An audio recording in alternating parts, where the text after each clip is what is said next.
সুপ্রিয় শিক্ষার্থী বন্ধুরা, আপনাদেরকে আমাদের চ্যানেলে শুভেচ্ছা। আপনাদের জন্য কষ্ট করে এই কন্টেন্টগুলো তৈরি করি। যদি ভালো লাগে অবশ্যই একটি সাবস্ক্রাইব করবেন। এত কষ্ট করে আপনাদের জন্য এই টিউটোরিয়ালগুলো বানাই, যদি সাবস্ক্রাইব না করে চলে যান তখন খুবই আসলে খারাপ লাগে। তো প্রথমেই চ্যানেলটিকে সাবস্ক্রাইব করুন এবং বেল আইকনটি বাজিয়ে দিন এবং লাইক কমেন্টস করুন এবং শেয়ার করুন, সবাই যেন এই সুবিধাটি পেয়ে যায়।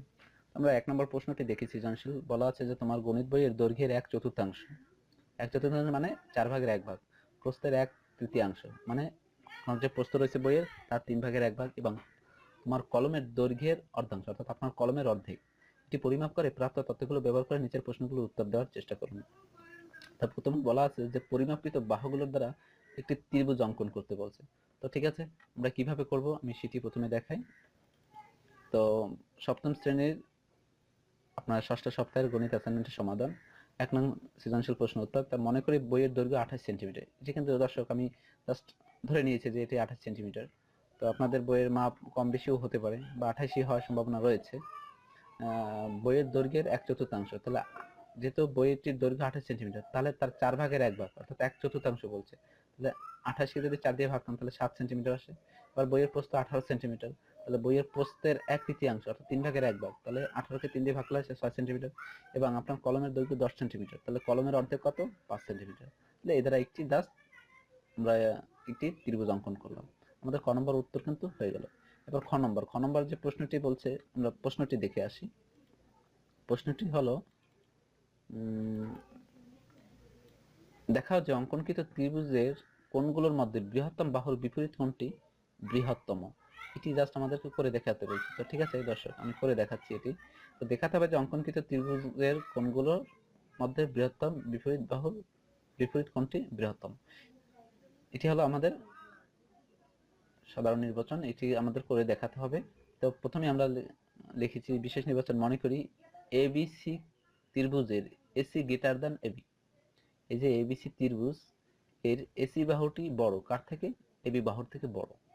প্রমাণ করতে হবে যে এবিসি কোণ অর্থাৎ বি কোণ, এই বি কোণটি এসি বি কোণ অর্থাৎ এই সি কোণের অপেক্ষা বড়, সেটি আমাদের প্রমাণ করে দেখাতে হবে। অর্থাৎ অঙ্কন এসি থেকে এবি এর সমান করে এডি অংশ কাটি। কি বলছে? এসি থেকে এ সি, এই এসি থেকে এবি এর সমান করে অর্থাৎ এই এবি এর সমান করে এডি অংশ কাটতে বলছে, এডি। তাহলে এই এডি অংশ কেটে দিলাম, এবি বাহু সমান করে এডি অংশ কেটে দিলাম। এখন বলছে যে বিডি যোগ করো, তাহলে এই বিডি যোগ করে দিলাম।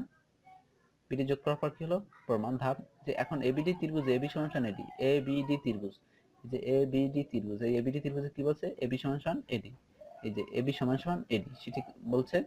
এবং অতএব এডি বিকোণ সমান এবিডি কোণ, কারণ সমদ্বিবাহু ত্রিভুজের ভূমি সংলগ্ন কোণ দুটি সমান হয়। এটি হলো আমাদের সংজ্ঞা। এই সংজ্ঞার আলোকে এটি করতে হবে, এটি জাস্ট আমরা সূত্র বলতে পারি।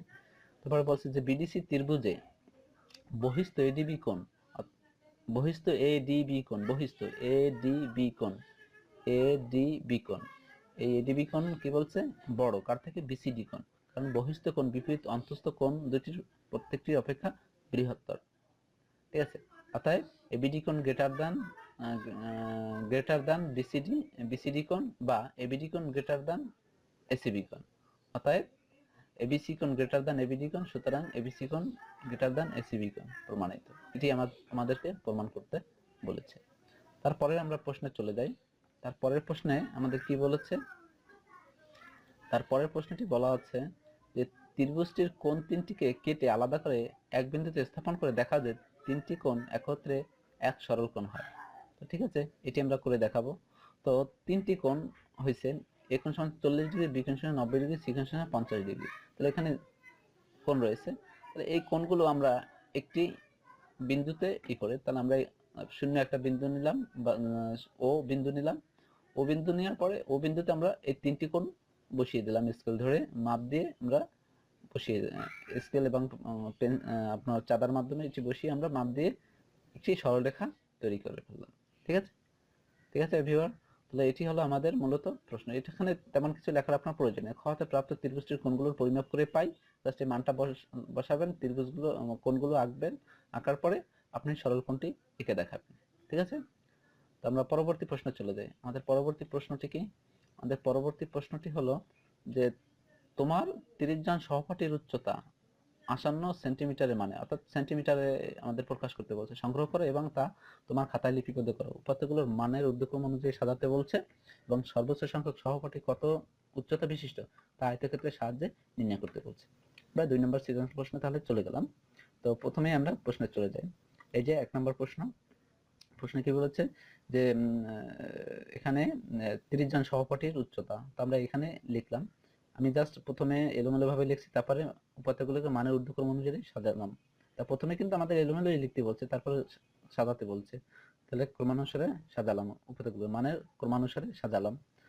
এবার খ নম্বরে বলছে কি আমাদের, খ নম্বর বলছে যে এর সর্বোচ্চ উচ্চতা বিশিষ্ট ছাত্রছাত্রীদেরকে একটি ইসের সাহায্যে করে দেখাতে বলছে। তাই প্রথমে আমি দেখেন এখানে সর্বোচ্চ মান আর সর্বনিম্ন মান আমি সাজালে প্রথমে দেখছি সর্বনিম্ন মান এবং সর্বোচ্চ মান 180, তাহলে আমি দুটো মান এখানে লিখে ফেললাম। এবার উপাত্তের পরিসর বের করতে হবে, যেহেতু আমাদেরকে গড় নির্ণয় করে আয়তলেখ করতে হবে, এই কারণে মূলত গড় নয় মানে আমাদের শ্রেণী সংখ্যা বের করার জন্য এটা করতে হবে। তাই প্রথমে দেখেন আমাদের উপাত্তের পরিসরের সূত্রে সর্বোচ্চ মান বিয়োগ সর্বনিম্ন মান যোগ 1। আমরা প্রথমে সর্বোচ্চ মান 180 বসালাম মাইনাস সর্বনিম্ন মান 135 যোগ 1, এটা বিয়োগ করলে 45 আসে আর এই যোগ 1 46। এবার আমরা সুবিধা মতো একটি শ্রেণী ব্যবধান ধরলাম। আপনি যদি 5 ধরেন তাহলে আপনার অনেক ঘর চলে আসবে, এর জন্য দেখলে 10টা ঘর চলে আসবে, এই কারণে আমরা শ্রেণী ব্যবধান 10 ধরছি সুবিধা অনুযায়ী। শ্রেণী ব্যবধান 10, এবার শ্রেণী ব্যবধান 10 ধরলে কি আসে দেখি, শ্রেণী ব্যবধান 10 ধরলাম, তাহলে শ্রেণী সংখ্যা আসবে উপাত্তের পরিসর বাই শ্রেণী ব্যবধান, এটা হলো শ্রেণী সংখ্যার সূত্র। তাহলে 46/10 ভাগ করলে আসে 4.6। তাহলে পূর্ণ সংখ্যা নিতে হবে, কারণ এরকম দশমিক ভগ্নাংশ নেওয়া যাবে না, ঠিক আছে? এই জন্য আমরা এর পরবর্তী পূর্ণ সংখ্যা হলো 5, তাই 5 নিয়েছি, অর্থাৎ শ্রেণী সংখ্যা 5। তাহলে আপনি শ্রেণী সংখ্যা যা পাবেন তার থেকে এক্সট্রা দুটো ঘর কেটে নেবেন। তাহলে এক্সট্রা দুটো ঘর কি কি, শিরোনামের ঘরটি আর মোট লেখার ঘরটি, অর্থাৎ নাম্বার অফ ডেটা যেগুলো আছে সেগুলো লেখার জন্য। তো প্রথমে আমরা শ্রেণী ব্যবধান লিখলাম, প্রকৃত শ্রেণীসীমা ট্যালি চিহ্ন গণসংখ্যা। তো প্রকৃত শ্রেণীসীমা বলতে এখানে 131 থেকে 140, এখানে কিন্তু আমরা 10 শ্রেণী ব্যবধান ধরেছি। আসলে প্রকৃতভাবে এখানে কিন্তু 10 নেই, এখানে কিন্তু 9 আছে। আমরা প্রকৃত শ্রেণী সীমাটা করছি। প্রকৃত শ্রেণী সীমাটা কিভাবে করেছি দেখুন, এটি করতে হয় এইভাবে, এই যে প্রত্যেকটার কোনাকুনি দেখেন, এই 141 এখানে 140, এখানে 41, এখানে 150, এখানে 151, এখানে 160, এখানে 161, এখানে 170, এখানে 171। তাই কোনাকুনি এদের প্রত্যেকের পার্থক্য কত? পার্থক্য হলো 1। তাহলে এই কোনাকুনি দুটি সংখ্যার পার্থক্য যেহেতু 1, তাই 1কে আমরা 2 দিয়ে ভাগ করব। তাহলে 1 সংখ্যাটিকে 2 দিয়ে ভাগ করলে আসে 0.5। তাই এখন এই 0.5 আমরা এই লোয়ার লিমিট এবং আপার লিমিট প্রত্যেকটা থেকে এখানে লোয়ার লিমিট থেকে মাইনাস করব এবং আপার লিমিটের সাথে প্লাস করব। তাহলে 131 থেকে যদি আপনি 0.5 বাদ দেন তাহলে 130.5 আসে, এবং 141 এর সাথে 0.5 যোগ করেন তাহলে 140.5 আসে। ঠিক এভাবে প্রত্যেকটাকে করে আমরা প্রকৃত শ্রেণীসীমা বা অবিচ্ছিন্ন শ্রেণীসীমা পেয়েছি।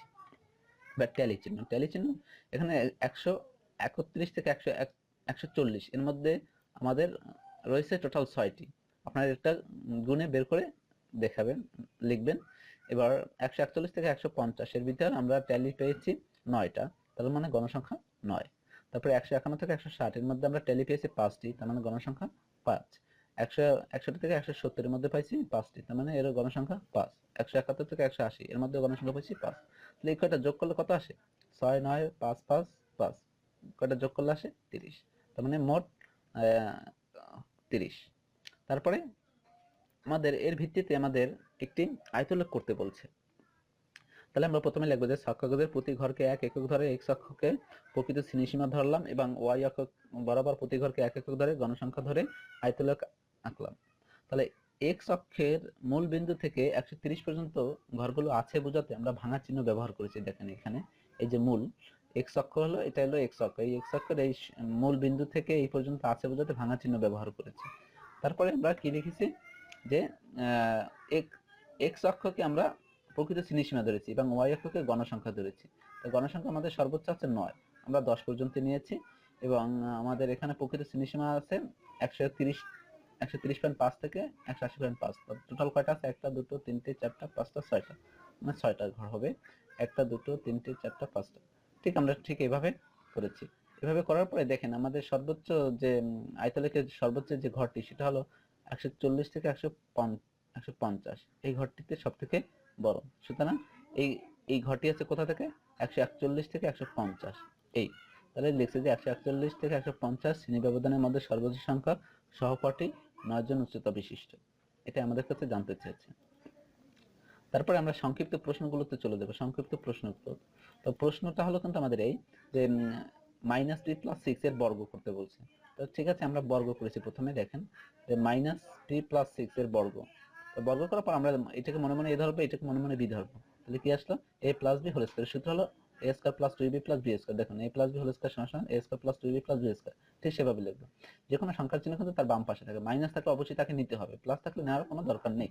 এখানে যেহেতু মাইনাস আছে, পিছনে মাইনাস, তাহলে মাইনাস সহকে ব্র্যাকেট করতে হবে, ব্র্যাকেট করে স্কয়ার করতে হবে। Plus formula 2 into a ধরছিলাম -p কে, এই -p ইনটু b ধরছিলাম 6 কে, এই c প্লাস সূত্রের প্লাস, তারপরে b² b ধরছিলাম 6 কে, তাহলে 6 এর হোল স্কয়ার। তাহলে -p এর হোল স্কয়ার করলে দেখেন এক জাতীয় সংখ্যার একই চিহ্ন, অর্থাৎ মাইনাসে মাইনাসে কি হয়, মাইনাস আমরা যদি চিহ্ন গুণ করি, মাইনাসে মাইনাসে প্লাস, প্লাসে মাইনাসে মাইনাস, মাইনাসে প্লাসে মাইনাস, প্লাসে প্লাসে প্লাস হয়। তাহলে এখানে যেহেতু মাইনাস আছে, স্কয়ার দ্বারা দুটো বোঝাচ্ছে, তার মানে মাইনাসে মাইনাসে প্লাস p² হয়ে যাচ্ছে। আর এখানে দেখুন এই প্লাসে মাইনাসে মাইনাস 6 দুগুণে 12, 12 গুণ p 12p প্লাস 6 এর স্কয়ারে 36, এটাই आंसर। এবার 2 নম্বর প্রশ্ন। 2 নম্বর প্রশ্নে এখানে আমাদের p + q = 7 এবং p - q = 3 হলে এর মানটা নির্ণয় করতে বলছে। তাহলে ঠিক আছে, আমরা দেওয়া আছে দিয়ে জাস্ট এই প্রথমে এই মানগুলো লিখলাম, তারপর প্রদত্ত রাশি দিয়ে লিখলাম। প্রদত্ত রাশি দেখার পর দেখি এটা সরাসরি আমাদের একটা সূত্রে পড়ে। এরকম আমাদের একটা সূত্র আছে। সূত্রটি কি, যে 2 * a² + b²। এর সূত্র হলো a + b whole square plus a - b whole square. ঠিক সেভাবে সাজালাম। সাজানোর পরে আমরা জাস্ট মানগুলো বসাই দিলাম। মানগুলো সব বসাই দেওয়ার পরে দেখেন আমাদের উত্তর সরাসরি চলে আসছে। আমার পুরোটা বলার কি প্রয়োজন আছে? আপনারা অলরেডি এগুলো পারেন অনেকেই। তারপরে আমি পরের প্রশ্নে চলে যাই। 3 নম্বর। এখানে 3টি রাশি দেওয়া আছে, 3টি রাশি থেকে লসাগু নির্ণয় করতে বলছে। এখানে আমি প্রথম রাশি, দ্বিতীয় রাশি, তৃতীয় রাশি লিখে ফেলেছি। এখানে আমরা দুটি সংখ্যা দেখতে পাচ্ছি, সহগ। সহগ আছে এখানে প্রথম রাশির 3, দ্বিতীয় রাশির 5, তৃতীয় রাশির 1। তাহলে 1, 3, 5 এর যে প্রত্যেক লসাগু কত, 15। এবং এ বি সি ডি এখানে প্রত্যেকটা কিন্তু আছে, এর সর্বোচ্চ ঘাতটাকে আমাদের নিতে হবে। এখানে সর্বোচ্চ ঘাত আছে a কিউব নিলাম, বির ক্ষেত্রে b স্কয়ার, সির ক্ষেত্রে শুধু 3 আছে, এর কোনো ই নেই, আর ডির ক্ষেত্রে d স্কয়ার আছে। তো সর্বোচ্চ ঘাতগুলো আমরা নিলাম। তাহলে এখানে আমাদের লসাগু কত, এই যে 15 আর এই সর্বোচ্চ ঘাত যা আছে, ঠিক আছে, এই যে নিলাম লসাগু 15 সমান a cube b square c d square. এবারে 2 নম্বর, 4 নম্বর সরি, 4 নম্বর বলছে যে গসাগু নির্ণয় করতে বলছে। কারণ আমাদের দুটো রাশি দেওয়া আছে এখানে। প্রথম রাশিতে আমরা দেখতে পাচ্ছি যে x - 25x, তাহলে এখানে কমন যায় x, তাহলে x কমন নিলাম। x কমন নেওয়ার পরে আমরা যে রাশিটি পেয়েছি এটা সরাসরি সূত্রে পড়ে, তাই আমরা সূত্রে ভাঙায় নিলাম। তো সূত্রে ভাঙানোর পরে এখানে দেখেন আমাদের একটা মান চলে আসছে, x * x + 5 * x - 5। দ্বিতীয় রাশিও ঠিক একই রকম, ওটাকে মিডল টার্ম ব্রেক করতে হবে। এখানে দেখুন x² + 2x - 15, একে মিডল টার্ম ব্রেক করেছি। প্রথমে আমরা এই x² লিখছি, মাঝে দুটি অক্ষর লেখার মতো জায়গা ফাঁকা রেখে এই -15 লিখছি। এবার এই মাইনাস আর এই প্লাস, এই দুটো গুণ করলে মাঝের চিহ্ন চলে যাবে, প্লাস মাইনাসে মাইনাস। এবার 15 উৎপাদক কি আছে, 3 × 5 = 15, 15 কে 15, 15 আর 1 যোগ করলে 16, বিয়োগ করলে 14, মিলে না, কারণ এখানে আছে আমাদের 2। তাহলে 15 আর কি উৎপাদক হচ্ছে, 3 × 5 = 15, 15 অর্থাৎ 5 আর 3, 5 আর 3 যোগ করলে 8, বিয়োগ করলে 2। তার মানে যে কোনো যেটা মিলবে সেটা নিতে হবে। তাহলে 5 আর 3 মিলে, তাই আমরা 5 আর 3 নিলাম। 5 আর 3 এর মধ্যে যেহেতু 5 বড়, তাই 5 কে আগে আর 3 কে পরে। এবার দেখুন আমরা এখান থেকে কমন যায় x, x কমন থেকে x + 5 -3 কমন যায়, তাহলে থাকে এই প্লাস x, এখানে মাইনাস প্লাস x আর মাইনাস প্লাস, এখানে 3 দিয়ে 15 কে ভাগ করলে 15। তো এখানে দেখেন আমাদের অলরেডি চলে আসছে। এখানে আমাদের দেখেন কমন, সবসময় কমন নিতে হবে। গসাগুতে শুধুমাত্র কমনটাই নিতে হবে, এক্সট্রা কোনটা নেওয়া যাবে না।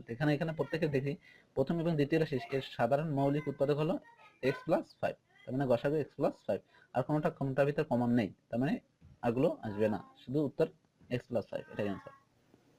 আমরা পরবর্তী প্রশ্নে চলে যাই।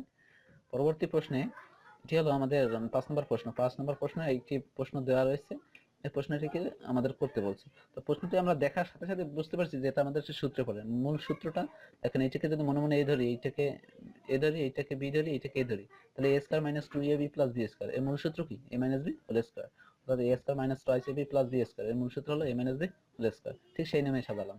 তো প্রথমে এর মূল সূত্রটা দেখা যাচ্ছে এইভাবে a square minus 2ab plus b square, ঠিক এই নিয়মে সাজানো আছে। তাহলে মূল সূত্র যদি এটা হয়, মানে এই সূত্র এটা হয়, তাহলে এর এই অংশ সমান এই অংশ হবে। তাহলে প্রথমে a ধরছি কাকে, a মাইনাস 3 কে, তাহলে লিখলাম a মাইনাস 3 ব্র্যাকেট দিলাম, তারপর সূত্রের মাইনাস, তারপর b ধরছি কাকে, a প্লাস 3 কে, ব্র্যাকেট দিয়ে a প্লাস 3 দিব। এবার স্কয়ার দেব, স্কয়ার দিতে হলে পুরোটাকে সেকেন্ড ব্র্যাকেট দিয়ে স্কয়ার দিলাম বাইরে।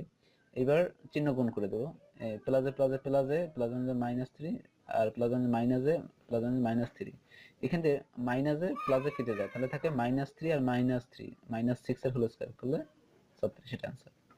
পরের প্রশ্ন 6 নম্বর, প্রদত্ত রাশি। এখানে আমরা দেখতে পাচ্ছি, এখানে বলছে যে এর সাথে কত যোগ করলে যোগফল পূর্ণবর্গ সংখ্যা হবে। তা প্রথমে দেখেন, আমি এই অঙ্কটাকে করার জন্য প্রথমে আমি 7x 49x স্কয়ার রেখে ভাঙাবো। 7x এর হোল স্কয়ার করলে এটা হয় আসে। এবার মাঝে তিনটি অক্ষর লেখার মতো জায়গা ফাঁকা রেখে আমি পরবর্তীতে এখানে লিখলাম এই 4y স্কয়ারকে ভাঙাইছি 2y এর হোল স্কয়ার। এবার মনে মনে এটাকে a ধরবো, এটাকে মনে মনে b ধরবো। এবার এখানে প্লাস দিলাম, ফর্মুলা 2 আনলাম, তারপরে a ধরছি যাকে আর b ধরছি তাকে নিয়ে আসলাম।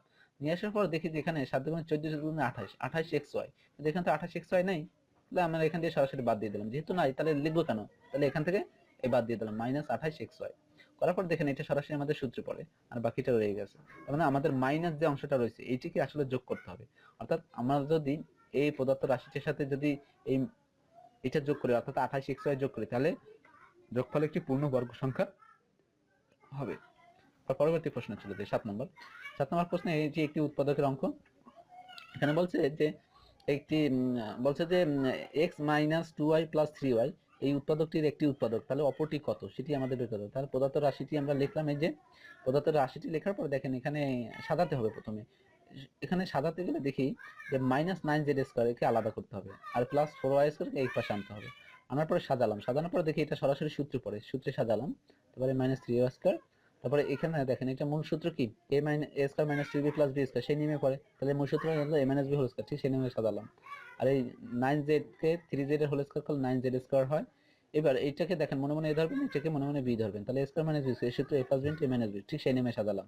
সাজানোর পরে দেখেন আমাদের প্রশ্নে দেওয়া ছিল এইটা দেওয়া ছিল, আর এইটুকু দেওয়া ছিল না। তার মানে এখানে উৎপাদক দুটি, তাহলে একটি দেওয়া আছে, অপরটি তাহলে এটি, তাহলে এটি উত্তর। তারপরে 8 নম্বর বলছে যে তিনটি প্রশ্ন দেওয়া আছে 1 2 3 রোমান সংখ্যায়, এর মধ্যে কোনটি সঠিক সেটি করতে বলছে। তো আমরা 1 2 3 প্রত্যেকটা করেছি। দেখুন আমরা লেফট হ্যান্ড সাইড দেখে করেছি, লেফট হ্যান্ড সাইড করে দেখেছি না প্রত্যেকটা মিলছে, 1 আর 2 মিলতেছে, কিন্তু 3 নাম্বার আর মিলতেছে না, কারণ 3 নম্বরে এখানে অ্যানসার হচ্ছে a square plus 6ab plus b square, আর বাম পক্ষে, আর ডান পক্ষে হলো a square minus 2b plus b square, তার মানে এটি মেলে নাই, তার মানে 1 আর 2 সঠিক। পরবর্তী প্রশ্নে চলে যায় 9 নম্বর। 9 নম্বরে একটি মান দেওয়া আছে, এটাকে আপনারা দুভাবে করতে পারেন। আমি এখানে দেওয়া আছে দিয়ে এটা করেছি, যেহেতু স্কয়ার আছে স্কয়ার কাটার জন্য উভয় পক্ষকে বর্গমূল করেছি, বর্গমূল করলে এটা থাকে। তারপর আমরা x প্লাস y হোল স্কয়ারের মান নির্ণয়ের সূত্রে পরে মান নির্ণয়ের সূত্রে বসাই দিলাম, মান নির্ণয়ের সূত্রে বসানোর পরে দেখি যে এটা আসে। কিন্তু এটুকু না করলেও চলে, সরাসরি আপনি এই দেখেন আমি অথবা দিয়ে এই পাশে দেখাই দিচ্ছি, আপনি অথবা এই অংশটুকু করতে পারেন, আপনার যেভাবে ভালো আপনি সেভাবে করবেন, উত্তর কিন্তু একই। পরে 10 নম্বর। 10 নম্বর এটি মিডল টার্ম ব্রেকে একটি অঙ্ক। এখানে আপনি প্রথমে অঙ্কটিকে তুলবেন, তোলার পরে প্রথমে এক্স স্কয়ার প্লাস লিখবেন, মাঝে দুটো অক্ষর লেখার মতো জায়গা ফাঁকা রেখে তারপর -6 লিখবেন। এবার এই মাইনাস আর এই প্লাস এই দুটো গুণ করবেন, গুণ করলে মাঝে এই চিহ্নটি আসবে, তাহলে প্লাস মানে মাইনাস। এবার 6 এর উৎপাদক 3 দুগুণে 6, 3 আর 3 দুগুণে 6, 6 আর 6। এখানে দেখতে হবে যে কার সাথে কার মিল আছে, তাহলে 3 আর 2 যোগ করলে 5, বিয়োগ করলে 1। কিন্তু এখানে মিলছে, কিন্তু মিললে কাজ হবে না, কারণ কাজ হবে না এই কারণে যে কারণ এখানে আমরা দেখতে পাচ্ছি প্লাস 5x, তার মানে ওই 3 আর 2 এটি দিয়ে চলবে না, তাহলে 6 কে 6। এবার দেখি 6 আর 1 যোগ করলে 7, বিয়োগ করলে 5, মিলতেছে। এখানে 6 যেহেতু বড়, 6 এর চিহ্ন প্লাস, তার মানে উপরে দেখেন আমরা 5x এর চিহ্ন প্লাস, তার মানে আমরা 6 কে 6, 6 এর এই উৎপাদকটি নিতে হবে। এই উৎপাদক দুটি নিয়ে আমরা মিডল টার্ম ব্রেক করলাম। এবার দেখেন এখান থেকে x কমন যায়, x কমন যায় x প্লাস 6 মাইনাস 1, যেখানে কিছু কমন যায় সেখানে -1 কমন যায়, গেলে এখানে -1 প্লাস x -1 প্লাস 6, মানে কমন যায় x প্লাস 6 থাকে x মাইনাস 1, এটাই आंसर। পরে বলছে 11 নম্বর বলছে যে এর মূল কত, সমীকরণটির মূল কত। তো আমরা সমীকরণটা আপনার সমাধানটা করবেন, সমাধানটা করে আমরা x সমান 5 পেয়েছি, তার মানে এটাই এর মূল। পরবর্তী প্রশ্ন যে একটি 12 নম্বর দেওয়া আছে যে এটি কোন বিধি অনুযায়ী এটাকে এভাবে লেখা যায়, তাহলে এর পক্ষান্তর বিধি অনুযায়ী এটাকে এভাবে লেখা যায়। 13 নম্বর বলছে যে বিন্দুটি কোন চতুর্ভাগে অবস্থিত, তো তাহলে এটি হলো দ্বিতীয় চতুর্ভাগে অবস্থিত, আমরা এই যে দেখিয়ে দিলাম। তারপর 14 নম্বর, এখানে প্রশ্নটি ছিল যে কোন অক্ষরেখায় থাকে, যে কোনো বিন্দুর ভুজের মান 0 y অক্ষের রেখায়। এবার পরে বলছে যে কোন যে প্রশ্নটি আমি দেখাই, প্রশ্নটি আমার মনে পড়ছে না। প্রশ্নটি হলো যে দর্শক, প্রশ্নটি হলো যে প্রথম ছিল যে কোনো বিন্দুর ভুজের মান 0 কোন অক্ষরেখায়, y অক্ষরেখায়, তাহলে কোন সংখ্যা থেকে -6 বিয়োগ করলে বিয়োগফল -12 হয়, একটি প্রশ্ন। আর 16 নম্বর প্রশ্ন যে কোন সংখ্যার 1/4 তার তৃতীয়াংশ থেকে সংখ্যাটির 1/12 কম, সংখ্যাটি x হলে সমীকরণটি কি হবে। তো দেখুন আমি দর্শক করে দেখাইছি এখানে। তো এই যে প্রথমে তাহলে এখানে বলছে যে কোন সংখ্যা থেকে -6 বিয়োগ করলে এই বিয়োগফল -12 হবে, তাহলে সেই সংখ্যাটি হলো -18। তারপরে 16 নম্বর সর্বশেষ অঙ্কটি, যে মনে করি সংখ্যাটি x এর 1/4, x এর 1/4 করলে এভাবে আসবে এবং x এর 1/3 করলে এভাবে আসবে। তাহলে প্রশ্ন মতে যে সমীকরণটা বলতে বলছে আমরা সেটা সেভাবে লিখছি, নির্ণয় সমীকরণটি এটা আনসার। তো সুপ্রিয় দর্শক, আপনাদের ভালো লাগলে অবশ্যই চ্যানেলটিকে সাবস্ক্রাইব করুন এবং আমাদের পাশে থেকে সবসময় আমাদের চ্যানেলকে এগিয়ে নেওয়ার চেষ্টা করবেন। তো থ্যাংক ইউ।